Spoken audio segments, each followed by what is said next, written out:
another episode of Harmonious at Lunch, the show that fuels your business success. I'm Brandon Gano, your host and guide through the world of harmonious business growth.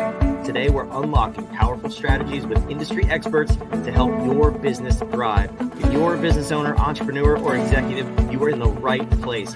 Join me and our incredible guests today on the journey to clarity, growth, and success. It is time to revolutionize your approach to business. Let's dive in with another episode of Harmonious at Lunch. Welcome back into some more bite-sized business advice. Today's episode, I can pretty much just promise you, is going to be one of the most unique stories that you've ever heard, because it was for sure one of the most unique stories I've ever heard. We're talking about leadership, but not your everyday leadership conversation. And we're going to talk about some trauma and overcoming trauma. And this one, I think a lot of people can relate to.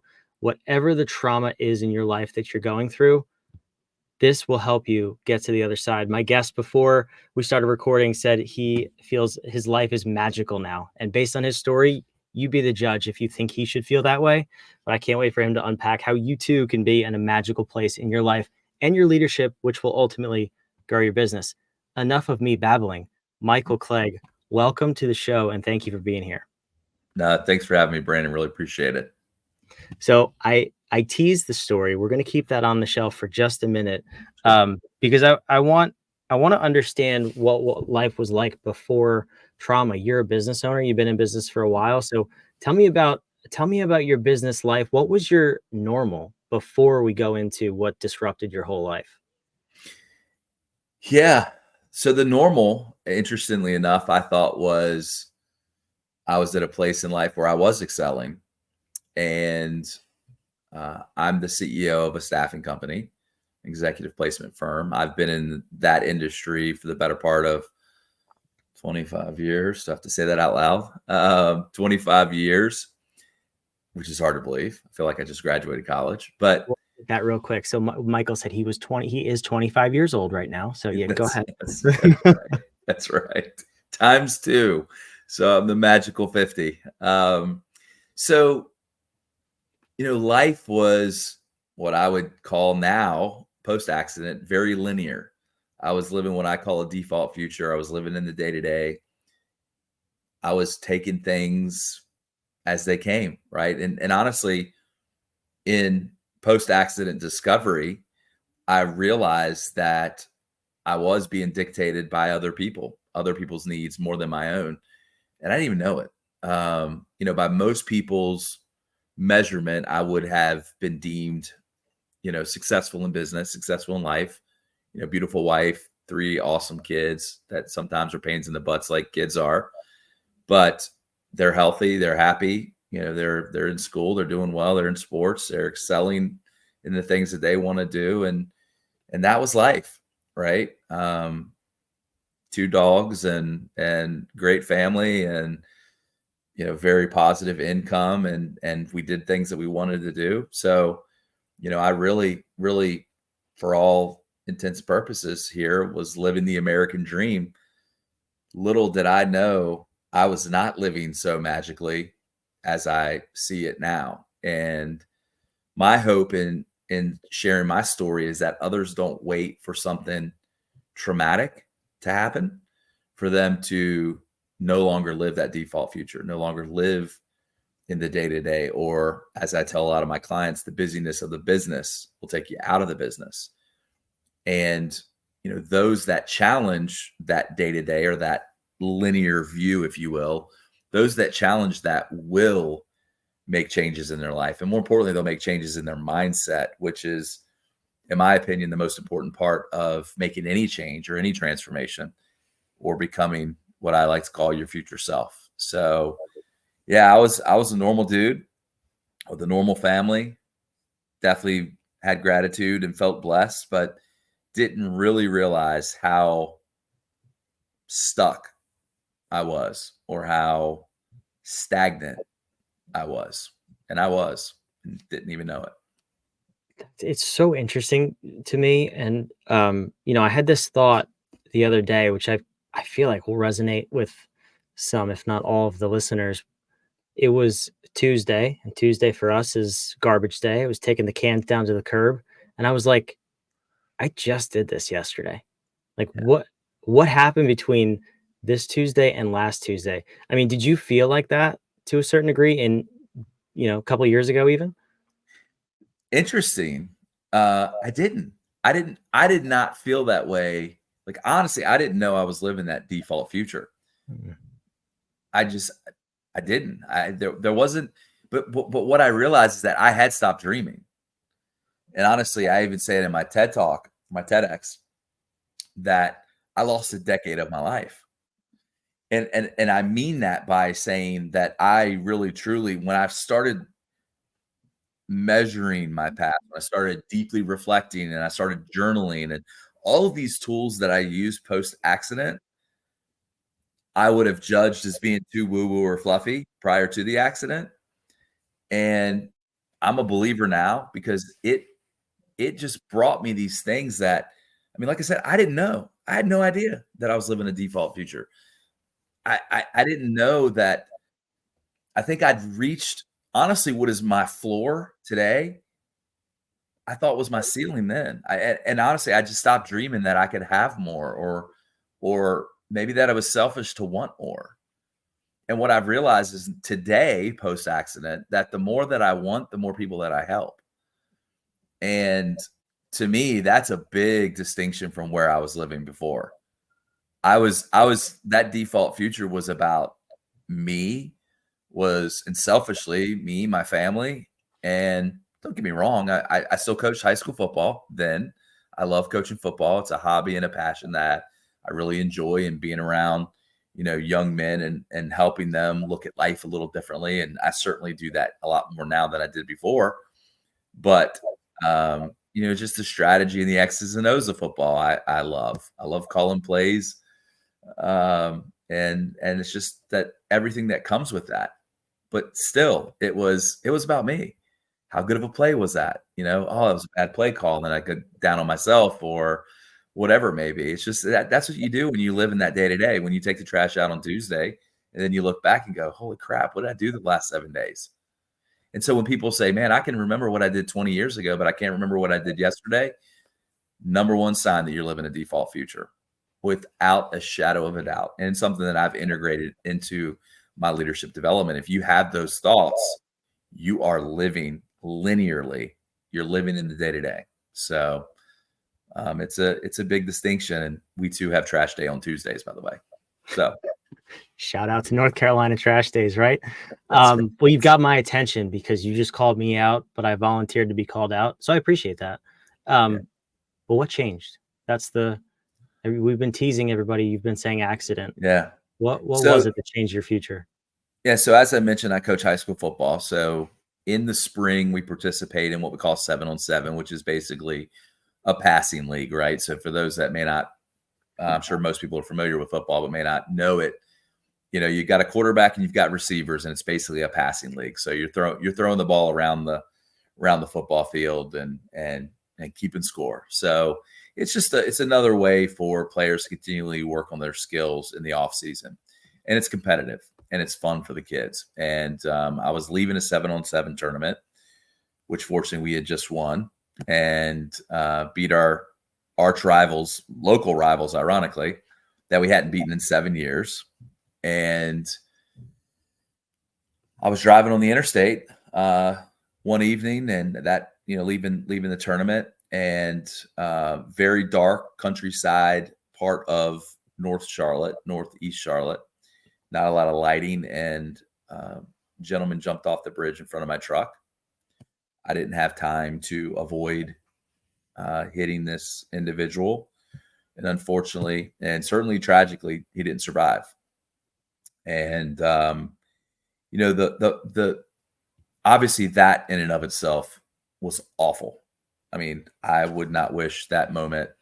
I mean, in that moment, I mean, I didn't know. You want to talk about life flashing before your eyes. I mean, it was like I knew what I had hit because I saw the individual, and I think when they jumped and realized they hit the road, that didn't kill themselves. Um, I saw him turn and look at me, and in that split second, and So I knew it wasn't an animal. It was, wasn't exactly easy to make out, but you can tell the difference between an animal and a human being, even with it being as dark as it was. And when my headlights got up on it, it was too late to do anything. And my life changed forever in that moment. And to kind of fast forward the accident piece itself, because the TEDx is about the accident and the recovery.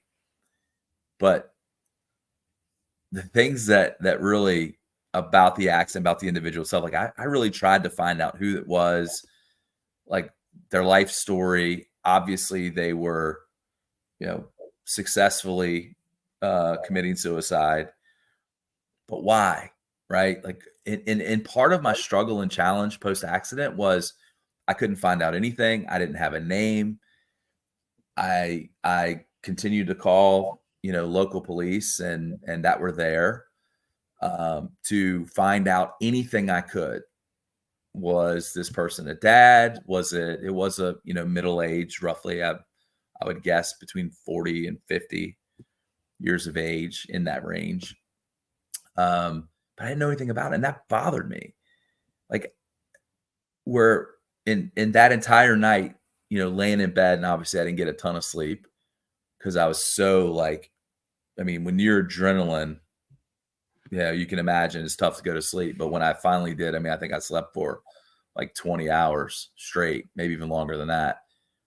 But not knowing anything about the person or why they did that, and was really a struggle. And I don't know. And even my wife was like, why are you thinking of that? I was like, I don't know. I have no idea. I've never been through this before. So I don't know why I'm thinking about that. I don't know why I'm thinking about anything. But it bothered me that I knew nothing about this individual or their life story or why they did what they did. And that was outside of the images of the actual accident scene, which, as I say in my talk, those are no images any human being should ever have to see or experience. It's crazy, man. It's crazy. Yeah, that's an unbelievable story. And that's, it's one thing to be in a car accident with another car. I think a lot of people have been there, Sure. but that is horrific. I can't put myself there. I wouldn't want to put myself in that situation, to be completely honest with you. But obviously it's got to be scarring. And real quick, do you have access to the TEDx talk? Like, can we link that below in the description for anybody who wants to watch it? Sure. Yeah, absolutely. Okay, so we'll make sure that's down there if you want to watch Michael's talk. So you open the story loop, right? Of who is this person? What just happened? Did you ever find closure to that? Like, did you get any information, or where did that propel you over the next few months? Yeah. I still, to this day, I don't know the individual's name. All I know is that they wore a gray hooded tracksuit that night. And, as I say in the talk, shoes were scattered across the road. One sock was half full and the other sock was missing. And that is about the extent of what I learned. I haven't been searching since, last year. I just stopped because at this point there was no other avenues for me to take. I'd already spoken to the local police, who were the local jurisdiction on that scene.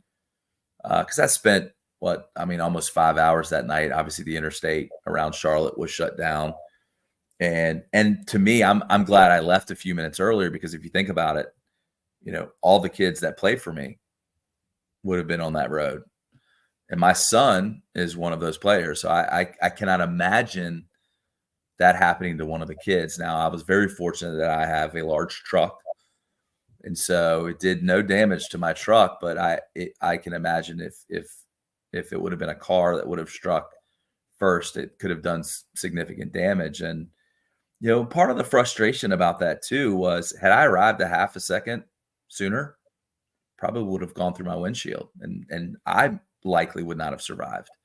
And I actually had a passenger, and that's not in the TED talk because TED is very restrictive on, and they give you this, guidelines of what you can and can't say. And they were like, there's no reason to introduce another character, so please leave that out. But, I had a passenger that could have been negatively impacted as well. And certainly was there, witnessed it. Fortunately, she was looking down at her phone and so didn't actually see it happen, but, heard it, felt it, and then heard me. But yeah, I mean, it's I've never learned, but I also, like I said, I stopped looking. And at this point, I mean, I think when I talk about it, I'd still like to know, like, was he a dad? Clearly he was somebody's son, but that's all I know. And, what I really started, like my takeaway from that itself was, if I can create a story or craft a story, I mean, the story is what it is. It happened to me. But if I can reframe what happened to me and develop that into a learning opportunity for other people, as I said in my talk, like if I could have gone and been up on that bridge before the individual jumped and helped that person understand, that they can find their future self, and whatever trauma their experience or pain that they're going through, they can get past that. And so that's what I was able to do. And that's what I've done, is I started dreaming about, becoming my future self and whatever that entailed. And those things came to me through journaling. They came to me through images that I had. I mean, I start my talk about being an 8-year-old kid, right? And remembering that I wanted to speak in front of large audiences. I wasn't a speaker. I never thought. I was scared to death that I was a communications major in college. Like, how in the hell am I going to be a professional speaker when I was scared to stand in front of a classroom of 20 people and speak, right? But I'd forgotten those things of being a little kid. And you think about that as a 50-year-old and 49 at the time, how much time I wasted because I was living that default future. How much time I wasted when I could have been working on becoming a professional speaker, working on telling the story. So one of those things that I have learned is to reframe the past, not that it happened to me, but that it happened for me. And that's not to diminish the life of the individual that was tragically lost on that night. I almost see it as, let me find a way to honor that individual so that others that are in the same position as he was before he decided to jump, maybe they've learned something from me that causes them to think twice about doing that. And, as we were saying, pre-recording, I did a TikTok promo. We just created this little promo video that my marketing people had me do, just to get people enticed to the story. And it's awesome, by the way. But I put it on TikTok, and I'm not a TikToker, but I can fall in that rabbit hole like anybody else, of course, watching cool videos. But I posted it, and I got like 40,000 views in like the first few days. And it's not about the vanity metrics. It's about the messages that I've received from people that watched that promo and then have gone and since watched, my TEDx. And those messages are just amazing and unbelievable, and just lift me to a place that I never imagined that I would be. And not because, hey, look at me, this is great for me. Not about that at all. But this story is a crazy story that, one, catches people's attention because it is so unusual, but two, like, I'm becoming my future self. And I think that's going to give me the ability to give back to more people. And so, while most people may not have individuals jumping off of bridges in front of them, I learned by a fellow TEDx that I spoke with that day that I gave my TEDx. And in her talk, she talks about 70% of adults will experience some form of trauma at some point in their life. I mean, you think about that in your room with 10 people, 7 of them are going to experience or have experienced significant trauma. And I'm not talking about, we talked about stubbing your toe earlier. I'm not talking about that. I'm talking about trauma. And I'm not going to be too judgy on how you measure that. I'm not a PhD. It's not my area of expertise, but and that's awful to think about.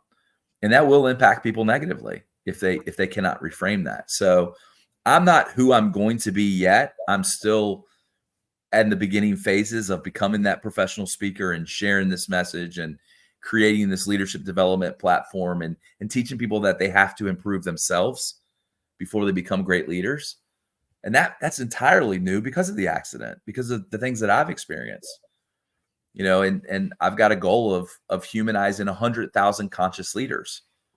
And I hope once I achieve the 100,000, that it goes to 200,000, that goes to 1 million, that goes to 10 million and beyond. And that's going to be my life mission. And I think most of us don't have a life mission. And it took me 50 years to figure out mine. So if I can help people in their 20s and 30s or even sooner find and identify that life mission, then it's well worth it for me.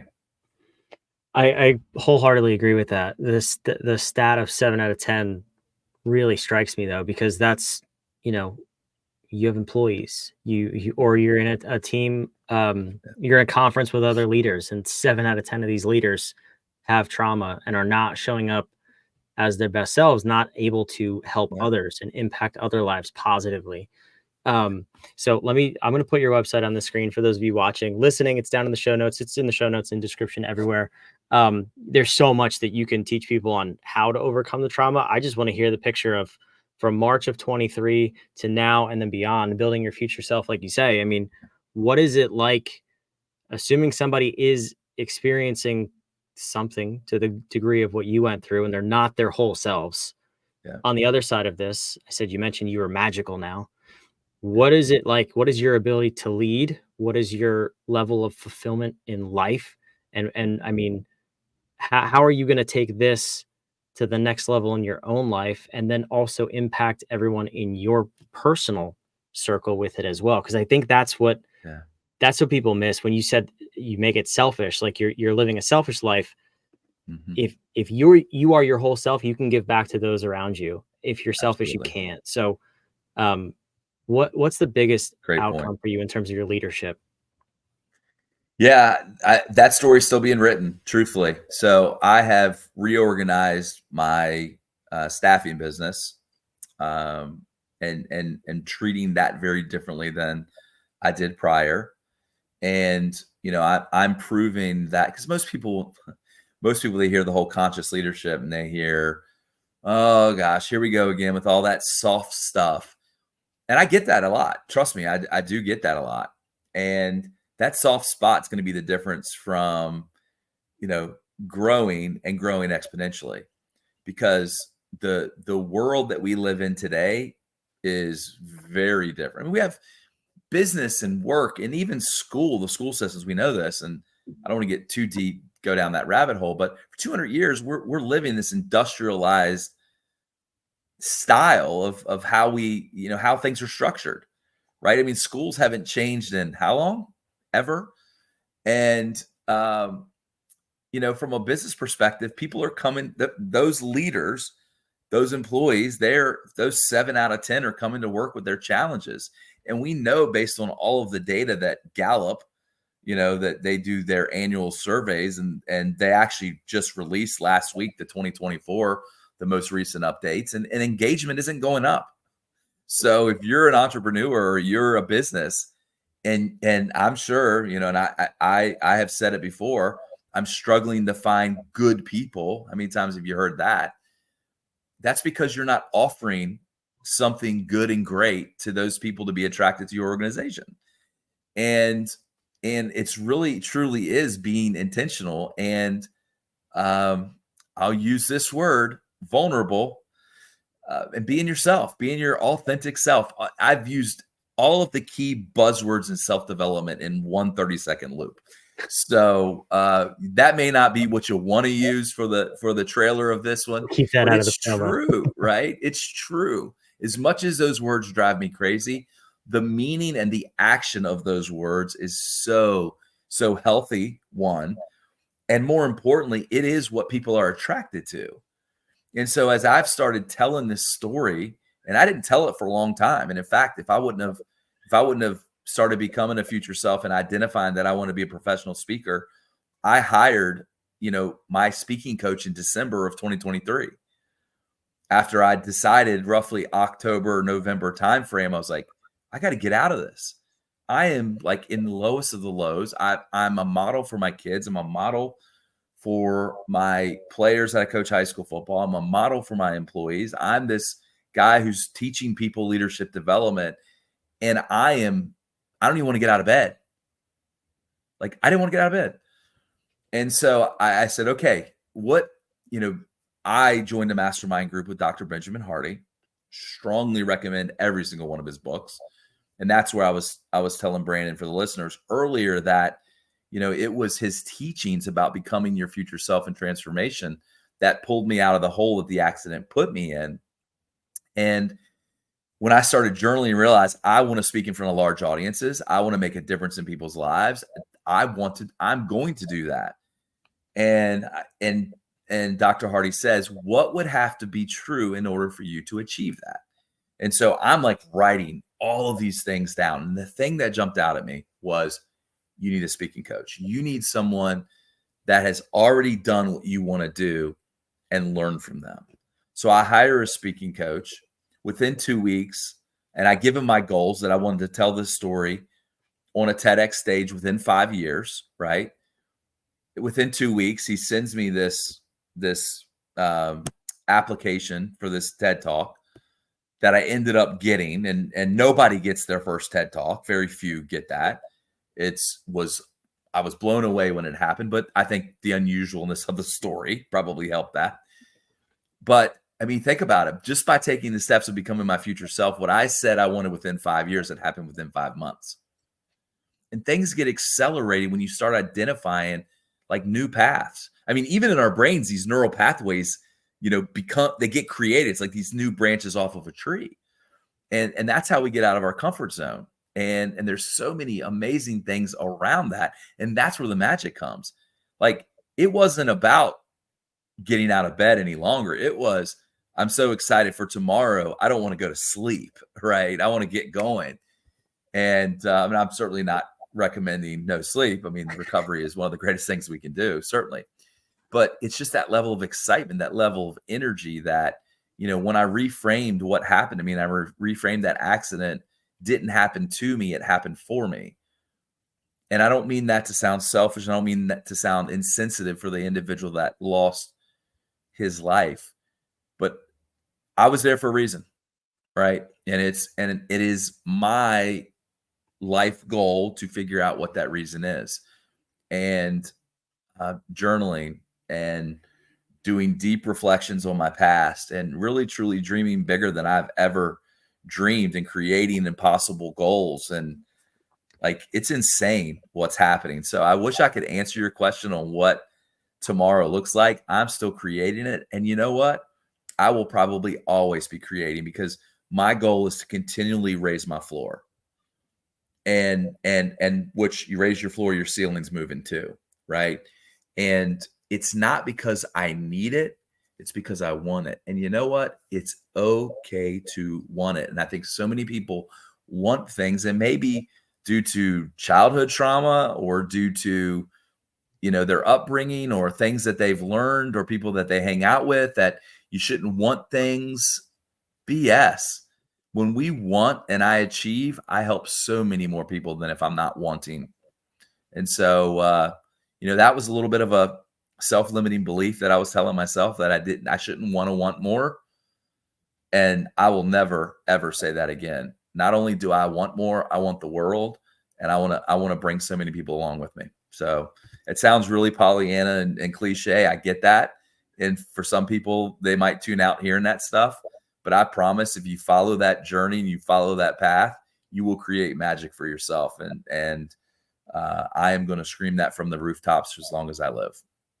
I love it. I love the mindset. And you're not saying you want mansions and Ferraris, and you want to impact the world and change people's lives and save lives. Yeah. And I think that's perfectly okay to want. And if more people wanted that, the world would be a better place. So thank you for that. But Michael, I love to end these episodes with a question from you to the listener.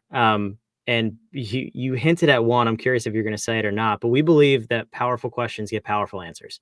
Yeah. And I want to know, in the context of this conversation, in the context of creating your future self and becoming that better version of you, raising your floor, what's the powerful question you want the listener to ask Ooh. themselves to get You there gave fast? me you gave me goosebumps, truthfully, because I ended my TEDx talk with 3 questions. And I won't give all 3 away because I'll let people go and watch the talk. That's the shameful plug, I guess. Um,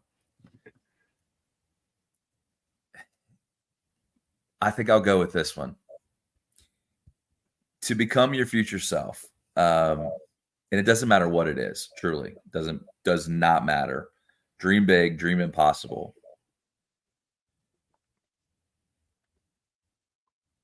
I get a little emotional thinking about it, honestly, for a couple of reasons. One, I knew that my TED talk was almost finished, and I felt like I nailed it. And so there was a level of rejoice when I was talking and asking these questions. And then two, I think about them all the time.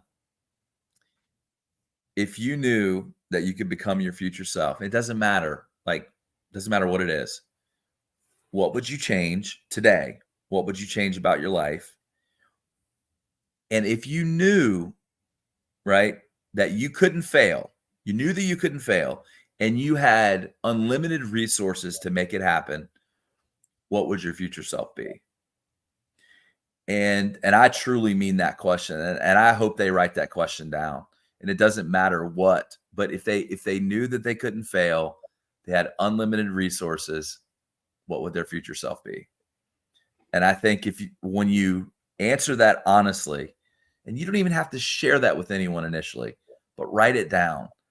If whatever your response is and whatever you write down, go for it.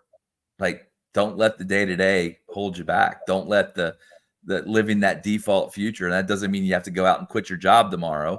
There is, will require structure and planning and those types of things, but commit to it first. Don't wait until you feel like you have the capability to do it. Don't wait until you have the confidence to do it. That's flipping the paradigm upside down. Commit to it. What you commit to, the universe will help and conspire to make it happen for you. And I truly believe that. And I'm not some woo-woo dude that really falls in and buys that. I'm living it, and it's the God's honest truth. So that's the question I would ask. That's amazing. I appreciate those questions. I appreciate you being here. This was a phenomenal interview. Awesome, man. Thank you for your time, and you're doing great work. Keep it up. Thank you. For those of you watching and listening, wherever you are, I told you, I delivered. That was an awesome episode. I had no part in it. Michael was amazing. Thank you for listening. Make sure you subscribe. We want to see you back tomorrow on the next episode of Harmonious at Lunch. We want to help you build a more harmonious business and life. That's what we're all about here. We'll see you tomorrow.